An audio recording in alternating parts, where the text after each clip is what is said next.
நீ பாலூர் கோபாலன் தானே அப்படின்னு கேட்டாலாம். ஆமா பெரியவா, நான் பாலூர் கோபாலன் தான் அப்படின்னு சொன்னாரா அவர். அதுக்கு பெரியவா கேட்டாலாம், போன வருஷம் வந்திருக்க போது நீ அவ்வளவு புலம்பி அழுதியே, உன்னோட கஷ்டமெல்லாம் நிவர்த்தி ஆயிடுதா அப்படின்னு கேட்டாலாம் பெரியவா. அதுக்கு அவர் சொன்னாரா, ஆமாம் பெரியவா, நீங்க சொன்ன மாதிரி தினம் அதித்தி போஜனம் பண்ணி பண்ணி நான் இந்த கஷ்டத்துல இருந்தெல்லாம் மீண்டு வந்துட்டேன். இப்ப எனக்கு நல்ல விளைச்சல் கொடுத்துருக்கு, பயிரெல்லாம் நிறைய விளைச்சல் கொடுத்துருக்கு, மாடு கண்ணெல்லாம் நிறைய மறிச்சுட்டு இருந்தது, அதெல்லாம் இல்லாம இப்ப கையில கொஞ்சம் பணம் தங்குறது, வீட்டுல லக்ஷ்மி கடாட்சம் உங்களோட அருளால எனக்கு நல்லது கிடைச்சுது அப்படின்னு கேட்டேன். பெரியவா சிரிச்சுட்டே சொன்னாலும், நீ தினமும் அதித்தி போஜனம் பண்றியா, கரெக்டா பண்றியா அப்படின்னு கேட்டாலும். அதுக்கு அந்த மாமி சொன்னாலும், டெய்லி நாங்க 2 பேரும் அதை பண்றோம் பெரியவா, ஒரு நாள் கூட தவறவே விடல. இன்னைக்கு இங்க இன்னைக்கு யார் பாத்துப்பா அப்படின்னு பெரியவா கவலையா கேட்டாலாம். இல்ல பெரியவா, அதுக்கு மாத்து ஏற்பாடு பண்ணிருக்கோம், வீட்லயே ஒரு மாமியை கூப்பிட்டு சமைக்க சொல்லி ஒரு அதித்திக்கு அதை இது பண்ண சொல்லிட்டுதான் நாங்க வந்திருக்கோம் அப்படின்னு சொன்னாலாம். அப்ப பெரியவா என்ன பண்ணாலும், எல்லாரையும் கூப்பிட்டு, இப்ப இவா 2 பேர் கதை கேட்டேன்னு இதுல இருந்து என்ன தெரிஞ்சுது உங்களுக்கு அப்படின்னு அவெல்லாம் சொன்னாலும், அதித்தி போஜனம் பண்ணணும்ங்கிறது தெரியுது பெரியவா, ஆனா அதித்தி போஜனம் பண்ணணும் அப்படின்னா அதோட மகிமை என்னங்கிறத நீங்க எங்களுக்கு சொல்வேலா அப்படின்னு பெரியவா சிரிச்சுட்டே உட்கார வச்சு எல்லாருக்கும் அந்த கதைய சொன்னாலாம். 1938 கும்பகோணத்துல ஒரு செட்டியார் இருந்தார், குமரேசன் செட்டியார்னு. அந்த குமரேசன் செட்டியார் என்ன பண்ணுவார், அவரோட மனைவிய வண்டியில வச்சுட்டு, சிவகாமி ஆட்சி, அவளை வண்டியில வச்சுட்டு டெய்லி சங்கர மடத்துக்கு நமஸ்காரம் பண்ணிட்டு ஆத்துக்கு போவா. போனோடனே அவ 2 பேரும் என்ன பண்ணுவா, சிவபக்தா, ரொம்ப சிறந்த சிவபக்தா அவ 2 பேரும். அவ 2 பேரும் ஆத்துக்கு போன உடனே எவ்வளவு அதித்திகள் சிவனடியார்கள் வந்தாலும் அவளுக்கு பிடிச்ச மாதிரி காய்கறி எல்லாம் வாங்கிட்டு ஆள் போடாம அவளே சமைச்சு, அவளுக்கு என்னென்ன மரியாதையெல்லாம் செய்யணுமோ கால் அலம்பி விட்டு, அவளுக்கு மஞ்சள் எல்லாம் இது பண்ணி உள்ள அழைச்சுன்னு அவளை மனையில உட்கார வச்சு போதும் போதும் சொல்ற வரைக்கும் வயிறு நிரம்ப பண்ற அந்த தம்பதிகள் ரொம்ப ஒரு சிறந்த சிவனடியார். இப்படி இருக்கும்போது தினம் பண்ணிட்டு இருக்கறச்ச ஒரு நாள் என்ன ஆகுதுன்னா, பெரிய மழை கொட்டி தள்ளுறது இந்த ஊர்ல, எங்கேயுமே சிவனடியாரே கிடைக்கல அவளுக்கு. உடனே அவர் என்ன பண்றார், கொடைய எடுத்துட்டு மகாமக குளத்துக்கிட்ட போய் யாராவது இருக்காளான்னு பார்க்கும்போது அங்க ஒருத்தர் சிவனடியார் பசியில, அவரும் காத்தால குளிச்சுட்டு சிவநாமம் எல்லாம் சொல்லிட்டு அவர் உட்கார்ந்துட்டு இருக்கார். அவர்கிட்ட அவர் சொல்றாரு, நீங்க இன்னைக்கு எங்க ஆத்துல சாப்பிடணும் அப்படின்னு சொன்னோடனே அவரும் சரி நான் இன்னைக்கு வரேன் அப்படின்னு சொல்லிட்டு வந்த உடனே அவருக்கு அதித்திக்கு என்னென்ன உபச்சாரம் எல்லாம் பண்ணணுமோ கால அலம்பி எல்லாம் பண்ணி அவரை மனையில கொண்டு போய் உட்காந்து, நீங்க இன்னைக்கு என்ன சாப்பிடுவேன்னு சொல்லுங்க, அதை நாங்க இமீடியட்டா இது பண்றோம். அவருக்கு பசி, ரொம்ப பசி. பின்னாடி பாக்குற தோட்டத்துல நிறைய முளைக்கீரை இருக்கு. சோ எனக்கு முளைக்கீரை கூட்டும் ஒரு இதுவும் பண்ணா போதும், சாதமும் இது பண்ணா போதும் அப்படின்னு சொல்றாரு. அப்படியா அப்படின்னு சொல்லிட்டு அவர் குமரேசன் செட்டியார் ஒரு கூட நிறைய போய் முளைக்கீரை ஆஞ்சி எடுத்துட்டு அங்க இதுல ஆச்சி பார்த்துட்டே இருக்கா. மழை கொட்டுற மழையில அவர் எடுத்துட்டு இருக்காரு. இவருக்கு சிவனடியாருக்கு என்னன்னா, நம்மளும் போய் கொஞ்சம் ஹெல்ப் பண்ணோம்னா சீக்கிரமா ஆச்சி சமைப்பாலே, நமக்கு பசிக்கிறதே அப்படின்ட்டு இவர் போறார். அவர் ஒவ்வொரு கீரையை பறிக்கும் போது சிவ சிவ சிவ சிவ சிவன்னு சொல்லிட்டு இருக்கார் குமரேசன் செட்டியார். இவருக்கு ஐயோ பசிக்கிறதே, எவ்வளவு நிமிஷத்துல பண்ணுவாளோ, தாங்க முடியலையே அப்படின்னு சொல்லிட்டு இவர் என்ன பண்றார், ஒரு கூட நிறைய ஒரு வட்டில் நிறைய அவர் முளைக்கீரைய பறிக்கிறார். ஆச்சி என்ன பண்றா அப்படின்னா, ஒரே இதுவா கலக்காம அந்த கீரைய 2 அடுப்புல ஏத்துறா. ஒண்ணு அவ அந்த செட்டியார் பறிச்சதும், இன்னொரு இடத்துல இந்த சிவனடியார் பறிச்சதையும் ஏத்துறா. ஏத்திட்டு அது என்ன பண்றான்னா, இந்த சிவனடியாரோட கொண்டு போய் நெய்வேத்தியமா வைக்கிறா. இவருக்கு ஒரே பெருமையா போயிட்டு, ஆஹா பத்தியா நம்மளோட கொண்டு போய் சிவனுக்கு நெய்வேத்தியமா வச்சு இது பண்ணிட்டா அப்படின்ற மாதிரி. அப்புறம் கொஞ்ச நேரம் கழிச்சு இவர் கம்பீரமா போய் உட்காந்து சாப்பிட்டு எல்லாம் முடிச்சோடனே ஆச்சிட்ட கேக்குற, ஏன் நீங்க செட்டியாரோட வைக்கல, என்னோடத கொண்டு போய் வச்சேல் அப்படின்னு கேட்டோடனே ஆச்சி சொல்ற, நான் 2 பேரும் பறிக்கும் போதும் பார்த்துட்டு தான் இருந்தேன். அவர் என்ன பண்ணார், ஒவ்வொரு கீரையும் பறிக்கும் போது சிவ சிவ சிவ சிவான்னு சொல்லிட்டு பறிச்சார். ஆனா நீங்க பாவம் உங்களுக்கு பசியா இருந்தேன், அதனால சிவநாமம் மறந்து போயிடுத்து, அதனால உங்களோடது அவரோடது அங்கேயே நைவேத்தியம் ஆயிடுத்து சிவனுக்கு. இப்ப உங்களோடது நான் நைவேத்தியம் வைத்தியம் பண்ணேன்னு அவருக்கு ஒரு மாதிரி ரொம்ப ஒரு கில்ட்டி ஆயிடுது, குற்றமா ஆயிடுது அவருக்கு. ஐயோ நம்ம தப்பு பண்ணிட்டோமே, என்ன ஒரு சிறந்த பக்தி பாருவாளுக்கு அப்படிங்கிற மாதிரி நினைச்சுட்டு அவளுக்கு ஆசீர்வாதம் பண்ணிட்டு தன்னோட இதையும் இது பண்ணிட்டு அவர் தன்னோட தவறையும் உணர்ந்து அவர் வரார். சிவனடியார் வெளியில போறார், சாப்பிட்டுட்டு போறார். இப்படி இருக்கிற அந்த தம்பதி சிவராத்திரி அன்னைக்கு 4 கால பூஜையும் முடிச்சிட்டு அந்த சிவகாமி அம்மா ஆட்சி என்ன சொல்றா, எனக்கு உடம்பெல்லாம் ரொம்ப ஓச்சலா இருக்கு, நான் போய் கொஞ்ச நேரம் தூங்குறேனே அப்படின்னு சொல்லிட்டு உள்ள ரூம்ல கூட இல்ல, அந்த பூஜை ரூமுக்கு முன்னாடி ஒரு மனைய வச்சுன்னு படுத்துட்டு இருக்கா. அவ பிராணம் போயிடுறது. அவ பிராணம் போயிடுத்து அப்படின்னு தெரிஞ்ச உடனே குமரேசன் செட்டியார் சிவகாமி சிவகாமின்னு உலுக்கி பாக்குறார். அவளோட இதுல அசைவு இல்லைன்னொடனே சிவகாமியும் கத்திண்டு அவரும் அந்த இடத்துல பிராணம் அவருக்கும் சிவராத்திரி எண்ணிக்கை போயிடுது.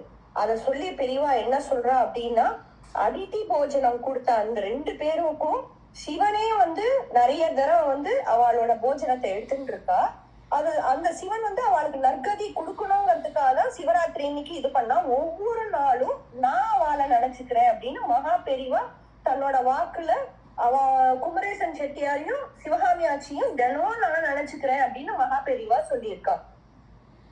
அப்ப ஒருத்தர் கேக்குற, அதித்தி இதுதான் பண்ணணுமா, வேற எந்த இதுவும் பண்ணக்கூடாதான்னு சொல்லும் போது பெரியவா சொல்றா, இவா 2 பேரும் வயசானவா, இவா இந்த மாதிரி பண்ணா. காசியில ஒரு பிராமணர் இருந்தார், அவருக்கு ஒரு பொண்ணு. அந்த பொண்ணுக்கு ஒரு 22 வயசு ஆகும் போது எல்லாரும் சொல்றா அந்த பொண்ணு கல்யாணம் பண்ணி கொடுத்துருங்கோ அப்படின்னு சொல்லும் போது அந்த பொண்ணு என்ன சொல்றது, அப்பா எனக்கு சர்வீஸ் பண்றதுதான் உங்களை மாதிரி. ஏன்னா அந்த அந்த மனுஷன் ரொம்ப நல்லவர், அவர் நிறைய எல்லாருக்கும் கைங்கரியம் பண்றவர். அத பார்த்து பார்த்து வளர்ந்தேன்ப்பா. எனக்கு கல்யாண வாழ்க்கையில ஈடுபாடு கிடையாது. எனக்கு நானும் உங்களை மாதிரியே இருந்து எல்லா சர்வீஸும் பண்ணணும்னு தான் எனக்கு ஆசை அப்படின்றது. அதனால எனக்கு கல்யாணம் வேணாம் அப்படின்னு அந்த பொண்ணு சொல்றது.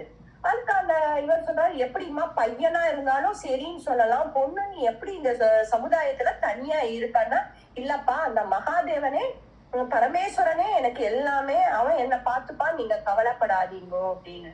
அவர் என்ன பண்றாரு, சாகர சமயத்துல அந்த பொண்ணுக்கு கொஞ்சம் நிலபுலன் அந்த வீடு எல்லாத்தையும் அவ பேர்ல எழுதி வச்சுட்டு, பரமேஸ்வரா நீயேதான் அவளுக்கு கதி, எனக்கு என்னோட ஸ்தானத்துல இருந்து நீ அவளை பாத்துக்கணும் அப்படின்னு சொல்லிட்டு அவரோட பிராணம் போயிடுறது.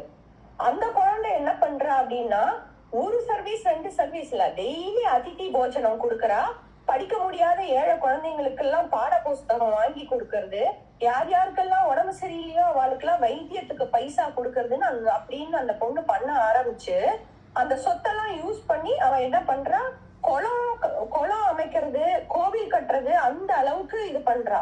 ஒரு ஸ்டேஜ்ல பரமேஸ்வரன் எப்பவுமே எல்லாருக்குமே டெஸ்ட் வச்சுதான் அவளோட இதை பாப்பாரு இல்லையா.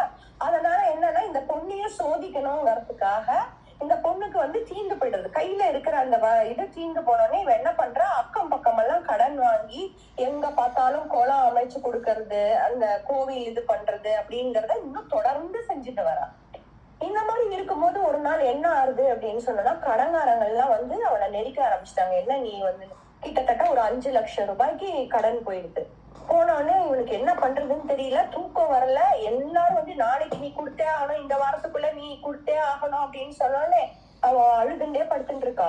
பரமேஸ்வரா உன்னதானே நான் நம்பினேன், நான் எல்லா இதுவும் எனக்காக பண்ணலையே அப்பா, இதுக்காக தானே பண்ணேன், நீ தான் என்னை காப்பாத்தணுங்கும் போது மறுநாள் காலம்புற ஒரு சுவாமிகள் வர. அவர் சொல்ற, நீ இங்கேந்து போனா ஒரு பெரிய தனவான் இருப்பார் இந்த இடத்துல காசியில, அவரை போய் நீ பாரு, உனக்கு எல்லாம் நல்லபடியா நடக்கும் அப்படின்னு சொல்றாரு. இந்த பொண்ணு மறுநாளைக்கு அந்த தனவான நோக்கி அவ வீட்டுக்கு போறா. அவங்க போன பெரிய பங்களால ஒரு ஊஞ்சல்ல உட்காந்துட்டு இருக்காரு, உடம்பு ஃபுல்லா தங்கத்திலேயே போட்டு உட்காந்துட்டு இருக்காரு. கிராம மக்கள் எல்லாரும் அங்க இருக்கா. அந்த பொண்ணு போய் அந்த பொண்ணை பத்தி அவரும் கேள்விப்பட்டிருக்காரு. வாமா என்ன வேணும் உனக்கு அப்படின்னு. இந்த பொண்ணு தன்னோட இதெல்லாம் சொல்றா.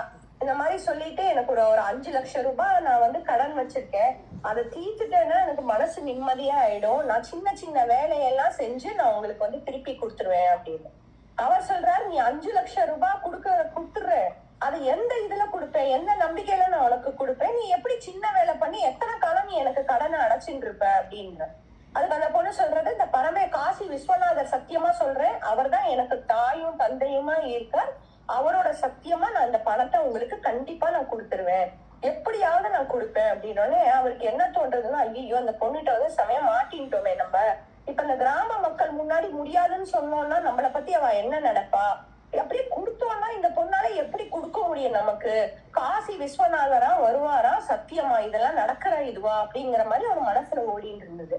சரி, ஆனா ஒண்ணும் பண்ண முடியல. ஏன்னா அவர் வந்து அந்த இதுல இருந்து நல்ல பேர் வாங்கினதுனால அந்த நல்ல பேரை தக்க வச்சுக்கிறதுக்காக என்ன சொன்னாருன்னா, சரி நான் உனக்கு 5 லட்சம் ரூபாய் கொடுப்பேன், அது எப்படி திருப்பி கொடுக்க போறேன் எனக்கு சொல்லு அப்படின்னு சொன்னோன்னே அது சொல்றது, உங்களுக்கு எதிர்த்து உங்க வீட்டுக்கு எதிர்த்த மாதிரி இருக்கிற அந்த குளத்தை பாருங்க அப்படின்னு சொல்றது.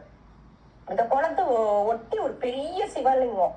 அந்த சிவலிங்கத்தோட கனம் என்னன்னா, ரொம்ப பெரிய சிவலிங்கம்னா அது ரொம்ப கனமான சிவலிங்கம். அது அந்த சிவலிங்கத்தை எடுத்து அந்த குளத்துக்குள்ள போடணும், அதுக்கு மட்டும் நீங்க ஒரு ஆளுங்களை அனுப்பணும்னு அவருக்கு எதுக்கு சிவலிங்கத்தை, இந்த கனமான சிவலிங்கத்தை எடுத்து எதுக்கு நான் குளத்துக்குள்ள போடணும் அப்படின்னு அவர் கேக்குறார். அதுக்கு அந்த பொண்ணு சொல்றது, இங்க பாருங்க, நான் உங்ககிட்ட கடன் வாங்கி எல்லாருக்கும் கொடுக்க போறேன். இந்த கடனை நான் எப்படி தருவேன்னா, நாளை கார்த்தால இருந்து எத்தனை பேர் அந்த குளத்துக்கு வராளோ, எத்தனை பேர் அந்த தீர்த்தத்தை குடிக்கிறாளோ, பசு பட்சிகள் எல்லாம் குடிச்சாலுமே அந்த புண்ணியத்தை நான் உங்களுக்கு தாரவாத்து கொடுக்குறேன், அந்த புண்ணியத்தை வந்து நீங்க எடுத்துக்கோங்கன்னு சொன்னோன்னே அவருக்கு கோவம் வருது. கொஞ்ச நேரத்துக்கு முன்னாடி என்னமோ வேலை பார்த்து கொடுப்பேன்னு சொன்னா, இப்ப என்ன புண்ணியத்தை நீ எனக்கு கொடுக்குற, புண்ணியமாவது ஒண்ணாது அப்படின்னு சொல்லிட்டு அவர் சொல்லும் போது அந்த பொண்ணு சொல்றது, இல்ல நீங்க என்ன நம்புங்க, நான் காசி விஸ்வநாதர் மேல இதுவா சொல்றேன், அவர் கண்டிப்பா அந்த புண்ணியத்தை, அவர் சொல்றாரு எத்தனை காலம் இந்த புண்ணியம் எனக்கு வந்து சேரும் அப்படின்னு அவர் சொல்றது, ஒரு நிமிஷத்துலயும் வரலாம், ஒரு மணி நேரத்துலயும் வரலாம், ஒரு நாள்லயும் வரலாம், ஒரு வருஷத்துலயும் வரலாம், ஆனா கண்டிப்பா அந்த புண்ணியம் எல்லாம் உங்களுக்குதான் அப்படின்னு அந்த பொண்ணு சொல்றது. இவருக்கு ஐயோ இந்த பணத்தை கொடுத்துட்டோம், இனி நமக்கு இந்த பணம் வராது, இது ஒரு போன கேஸ் தான் சொல்லிட்டு என்ன பண்ற, அந்த லிங்கத்தை கொண்டு போய் பேத்து குளத்துக்குள்ள போட்டிருப்பா அப்படின்னா. அது என்னன்னா, குளத்தோட ஆழத்துக்கு இந்த லிங்கம் கருங்கல்லே பண்ண அந்த லிங்கம் போய் அது செட்டில் ஆயிட்டு இந்த மண்ணோட மண்ணா. மறுநாளைக்கு இவர் என்ன சொல்றாரு, ஒரு நோட்டையும் இதையும் எடுத்து வச்சு கணக்க பாக்குறவர்கிட்ட கொடுத்து, நீ போய் நின்னுப்போ, எத்தனை பேர் வந்து அந்த தண்ணிய குடிக்கிறான்னு பாரு, எவ்வளவு பேர் யூஸ் பண்றாங்கன்னு பாரு, எத்தனை பசு பட்சிகள்லாம் வந்து அது குடிக்கிறதுங்கிறத நீ நோட் பண்ணிக்கோ, என்னைக்கு முடியுமோ தெரியல இந்த புண்ணிய கணக்கு அப்படின்னு சொல்லி சலிச்சுன்னு ஒரு சேரை போட்டுன்னு மேல உட்கார்ந்து இருக்க. அந்த காலங்காத்தால விடிஞ்ச உடனே என்ன ஆகுதுன்னா, காசி விஸ்வநாதர் கோவிலுக்கு சொத்தான ஒரு காளை மாடு வந்து அங்க தண்ணி குடிக்கிறது. தண்ணி குடிச்ச கையோட பார்த்தா குங்குளியம் மணக்க அந்த சாம்பிராணி இது வாசனை வர்றதுக்கு சிவன் வந்து கீழே இந்த மேல அந்த லிங்கம் எழுந்து வருது. அவர் வந்து அரண்டு போய் அந்த செட்டியார் என்ன பண்ற, பரமேஸ்வரா அப்படின்னு கத்தி, அங்க இருக்கிற எல்லாரும் வந்து பரமேஸ்வரா அப்படின்னு கத்தி அந்த இதுல உழற. உடனே அந்த செட்டியார் இறங்கி கார்த்தால நேரம்னு கூட பார்க்காம நேரம் அந்த பொண்ணு கிட்ட போய் அந்த பொண்ணு காலில் விழுந்து, அம்மா நான் தப்பு பண்ணிட்டேன், நான் வந்து உனக்கு கிண்டல் பண்ண இந்த புண்ணிய கணக்குக்கெல்லாம், ஆனா ஒரு நிமிஷம் கார்த்தால பொழுது விடிஞ்சோடனே அந்த ஈசன் காமிச்சிட்டாமா உன்னோட இத அப்படின்னு சொல்லிட்டு சாஷ்டாங்கமா அவளை நமஸ்காரம் பண்ணி அவளை ஸ்வீகார புத்திரியா அவளை வந்து இது பண்ணிக்கிறார் அந்த செட்டியார். இத பெரியவா சொல்லிட்டு, அதிதி தானம் மட்டும் இல்ல, எந்த தானமும், வித்யா தானமா இருக்கட்டும், ரத்த தானமா இருக்கட்டும், அன்னதானமா இருக்கட்டும், நம்மளால முடிஞ்சதை நம்ம செய்யும் போது அந்த பரமேஸ்வரன் நம்ம கூடவே இருப்பார் அப்படின்னு சொல்லிட்டு அந்த இதை முடிச்சாராம். ராம் ராம்.